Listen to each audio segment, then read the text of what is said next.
is up, everybody? Today is a huge day because the full Dynasty Deep Dive was just released by EA Sports, and we're going to be looking at that. We're going to be actually talking about some things that you guys might have missed today in that video, some things that we think are pretty cool and some other just minor details, but I think there's plenty that you guys are going to enjoy about this.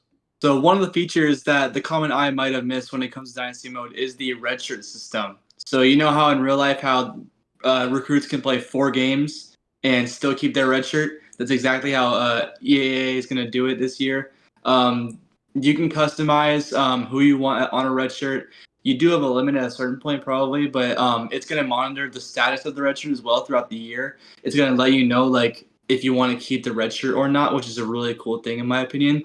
That was one of the things that was not in the old game that I'm really excited for, and I think any part of realism that comes to college football and the video game is going to be nice. But it's just the little things like this that make me really excited for it. Another thing a lot of people might have missed from this deep dive was the fact that when you were doing conference realignment or custom conferences and you're moving teams around, the patch on their jersey shoulders actually changes to the new conference to represent that, which is something completely different from the former games.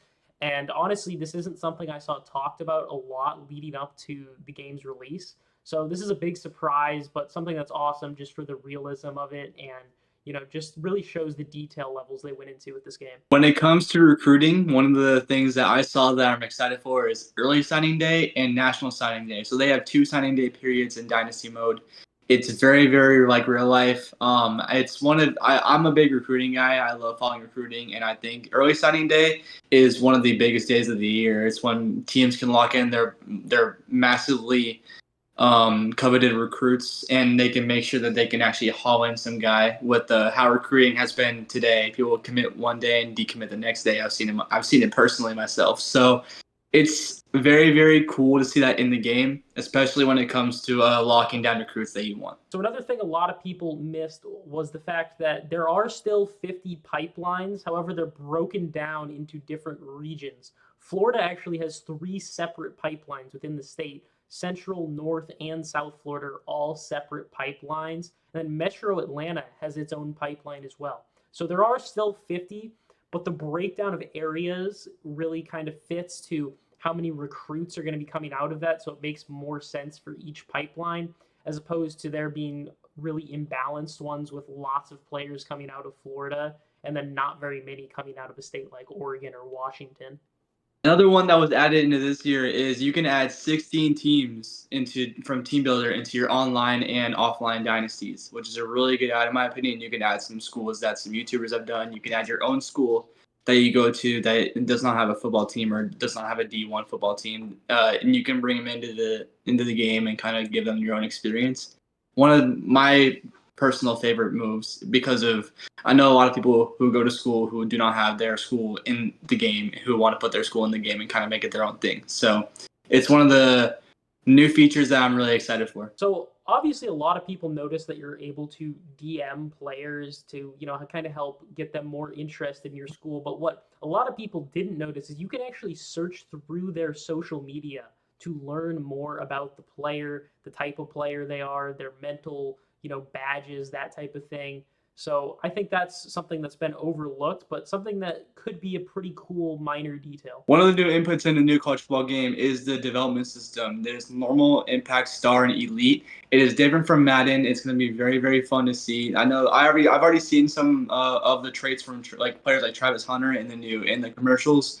So it's really cool to see this update. I think it's fun to have something different from Madden, and I think that new experience, new like seeing what these abilities can do for the players in college football to make these teams better, and just it's gonna be fun to see players just absolutely dominate when it comes to these abilities. I think that in Madden, when you hit Superstar X Factor, it's kind of nice to watch them take over. So I feel like I hope these abilities are balanced in a way, not making them too overpowered, but also giving them a good competitive edge. One thing that was talked about in the presentation deep dive was the fact that there were separate commentary teams.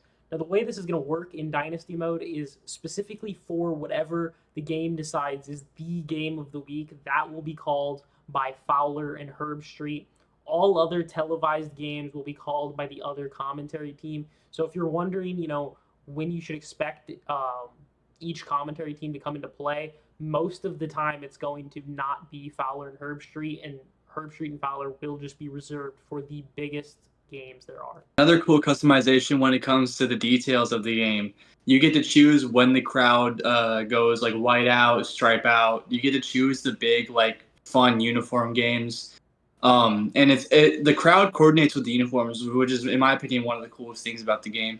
It's so immersed in the fan experience too that you can do the first game for like a stripe out or like homecoming or like one of the big rivalry games to do your big like fun fan games, and I think it's really cool. I think that from going to a lot of college football games and seeing like the crowd go along with a theme, I think that was missed in the old games. I think it's one of the better things they've been able to add into the new game. Lastly, but not least, helmet stickers are dynamic in this game. So at the start of a season, you have a true freshman playing. He will come in with no helmet stickers, assuming it's a program that gives out helmet stickers.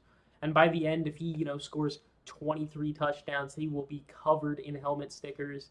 So it's really cool to see that. Once again, just a minor detail, but really just shows like how heavy EA went into making this hyper realistic.